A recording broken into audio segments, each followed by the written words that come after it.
Cinema to அரசியல் களம் வந்த பிரபலங்கள் பலர் இருக்கிறார்கள். ஆனால் ஜெயித்தவர்கள் சிலர் தான் உள்ளார்கள். அரசியல் ஒரு கடல் போல நீண்ட தூரம் நீந்தி கொண்டே வர வேண்டும், அப்போதுதான் ஜெயிக்க முடியும். இடையில் கொஞ்சம் தடுமாறினாலும் அவ்வளவுதான் என்பார்கள். இப்போது இந்த அரசியல் என்னும் கடலில் நீந்த விஜய் களமிறங்கியுள்ளார். அவரது பயணம் எப்படி இருக்க போகிறது என்பதை காண மக்களும் ஆர்வமாக உள்ளார்கள்.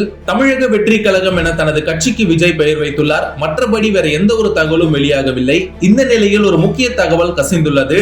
வரும் 2026 ஆண்டு தேர்தலில் தூத்துக்குடி அல்லது நாகை தொகுதியில் போட்டியிட விஜய் திட்டமிட்டுள்ளாராம். அதே போல் தூத்துக்குடி அல்லது திருநெல்வேலியில் முதல் மாநாட்டை நடத்தவும் வாய்ப்புள்ளதாம். முதல் மாநாட்டில் கட்சி கொடி மற்றும் நிர்வாகிகள் அறிமுகம் நடக்குமாம். தமிழக வெற்றி கழகம் முதலில் தென் மண்டலத்தை வலுப்படுத்த திட்டமிட்டுள்ளதாம். சோ தளபதி ஃபேன்ஸ் இந்த நியூஸை கேட்டு ரொம்பவே சந்தோஷப்படுவாங்கன்னு நினைக்கிறேன். அண்ட் இது போன்ற ஒரு இன்ட்ரெஸ்டிங் டாபிக்கோட உங்களை சந்திக்கிறேன். நம்ம சேனலை சப்ஸ்கிரைப் பண்ணலாம், மறக்காம சப்ஸ்கிரைப் பண்ணுங்க for interesting videos. Facebook, Instagram, YouTubeனு உங்க பிசினஸ் ப்ரோமோட் பண்ணுமா? பேனர் டிசைன் பண்றதுல இருந்து ப்ரோமோட் பண்ற வரைக்கும் நாங்க பாத்துக்கிறோம். One stop solution. Polarite Media Works. இத பத்தி உடனே தெரிஞ்சுக்கணுமா? ஃபோன் பண்ணுங்க.